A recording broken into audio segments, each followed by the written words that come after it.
Nous savons que les examens, c'est vrai que c'est le résultat d'un cycle, mais les enfants peuvent être distraits ou avoir la peur au ventre.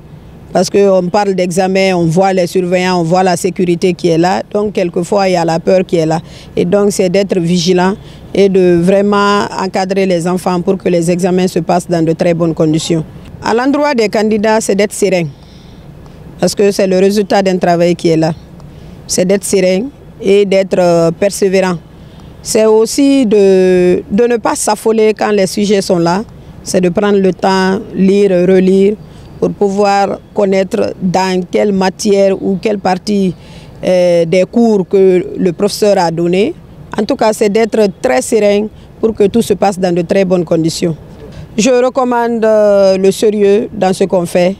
Parce que si vous prenez les techniciens, nous on les appelle souvent les techniciens, s'ils ne connaissent pas, les enfants ne connaissent pas, qu'est-ce qu'il faut pour qu'un bâtiment soit alimenté par exemple en électricité et mettre de la bonne qualité d'électricité, ça va vraiment créer des problèmes. Donc c'est vraiment le sérieux qu'on doit mettre dans l'éducation professionnelle parce que là, ça y va directement dans la vie quotidienne.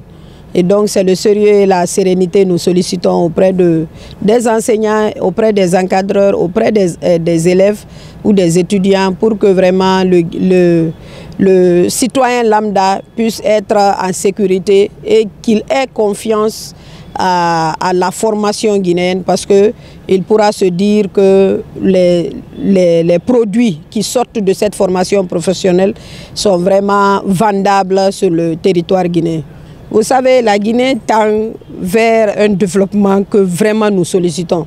Si nous prenons tout le programme Simandou 2040, la Guinée, les jeunes doivent se former. C'est obligatoire parce qu'avec tout ce qui se passe maintenant, même pour avoir un service de bonne ou de nounou, il faut avoir un diplôme. En tout cas, il faut avoir des qualifications.